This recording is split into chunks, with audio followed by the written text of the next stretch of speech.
Thank you. 2 years ago, almost to the day, Vladimir Putin launched his illegal invasion of Ukraine with no justification apart from the fact that he is a warmonger that wanted to build an empire. And 2 years later, here at the United Nations, this is the right place to make this point.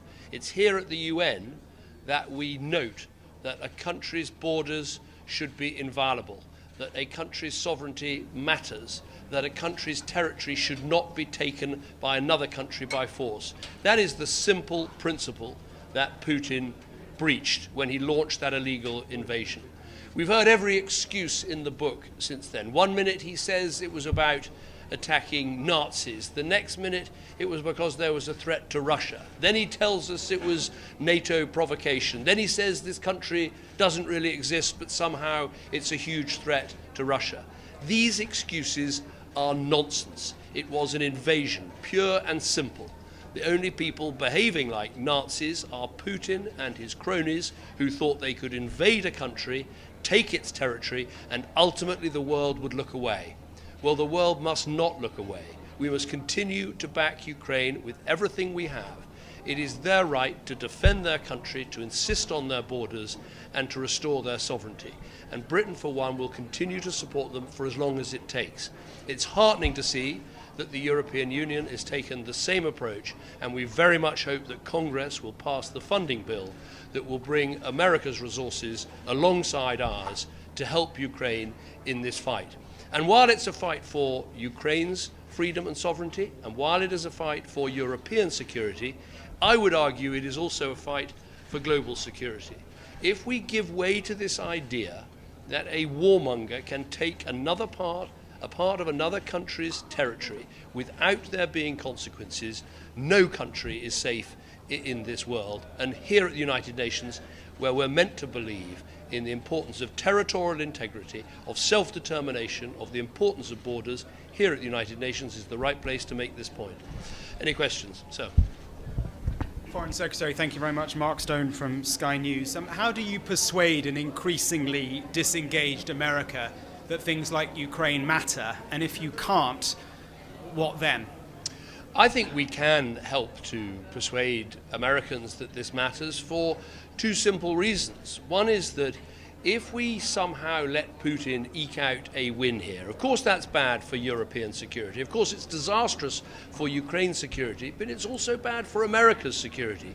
All of history teaches us that when we don't get involved and help defend a country against a dictator's invasion, when we eventually get involved, the price that is paid in money and the price that is paid ultimately in American lives is greater.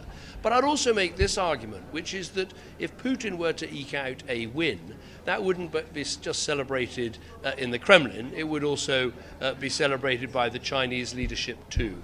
Many American congressmen care deeply about their security vis-à-vis China, and making sure Ukraine can defend itself and can defend its sovereignty and its territorial integrity is vital in that battle too.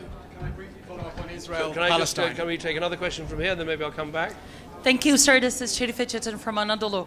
According to the latest figures regarding arms exports, in 2022, the UK granted 114 standard export licenses to Israel, and the new figures have not been released yet.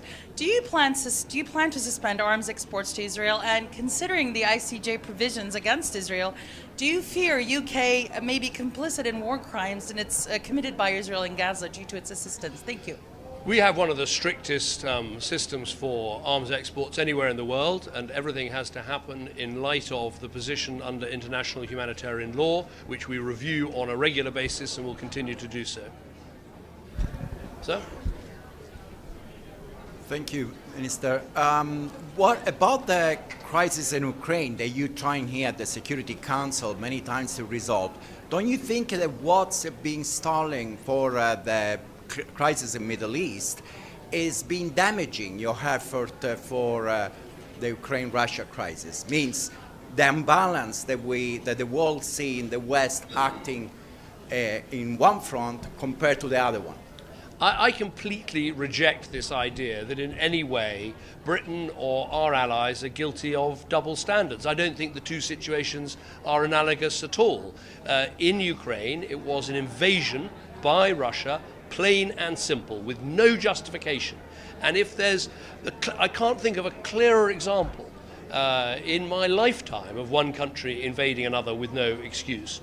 When we look across to what is happening in Gaza, I absolutely agree that this is a terrible conflict. I want it to end as soon as it possibly can. But the crucial difference between the two, there was no October the 7th in Russia. There was no excuse for Russia to launch this invasion.